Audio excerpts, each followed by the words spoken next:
Hi అండి, welcome to my channel Trivedi అమ్మాయి. మా పెద్ద చెల్లికి లంచ్ బాక్స్ అవసరం అంట. అందుకే ముగ్గురు అక్క చెల్లెలు కలిసి మలికిపురం విక్టరీ బజార్కి అయితే లంచ్ బాక్స్ కొనడానికి అయితే వెళ్ళిపోయాము. లంచ్ బాక్స్ కొనేసిన తర్వాత నేనైతే స్లిప్పర్స్ కొనుక్కోవడానికి ఆ పక్కనున్న షాప్కి అయితే వెళ్ళాను. అసలు చెప్పులు కొనుక్కున్నప్పుడు నా ప్రాబ్లం ఏంటంటే, నాకు ఏదైనా ఒక మోడల్ నచ్చితే డెఫినెట్గా ఆ మోడల్లో నాకు సైజ్ అయితే ఉండదు. ఒకవేళ నా సైజ్ స్లిప్పర్స్ ఏమన్నా కనిపించాయంటే ఆ మోడల్ నాకైతే నచ్చదు. అక్కడి నుంచి ఒక థమ్స్అప్ తాగేసిన తర్వాత గోల్డ్ షాప్కి అయితే వెళ్ళాము. గోల్డ్ కొనడం కోసం కాదు, సిల్వర్ కొనడం కోసం. నేనైతే ఈ చైన్ అయితే తీసుకున్నాను. చైన్కి వచ్చిన లాకెట్ ఎంత బాగుందంటే, ఒక చందమామ, ఆ చందమామ మీద అయితే ఒక పిల్లాడైతే రెక్కలు వేసుకుని మరి కూర్చుని ఎగరడానికి రెడీగా అయితే ఉన్నాడు. వాడి దగ్గర ఎగరడానికి రెక్కలు కూడా ఉన్నాయి, ఎగరాలి అనే ఆలోచన కూడా ఉంది.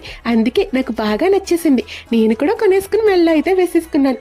నాకు బోల్డని తెలివితేటలు ఉన్నాయి, కానీ లైఫ్లో సక్సెస్ అవ్వట్లేదు కదా, వీడిని వేసుకుని ఎలాగైనా లైఫ్లో సక్సెస్ అవ్వాలి అన్నట్టుగా నేనైతే ఈ చైన్ అయితే తీసుకున్నాను. వీడియో నచ్చితే లైక్ చేయండి.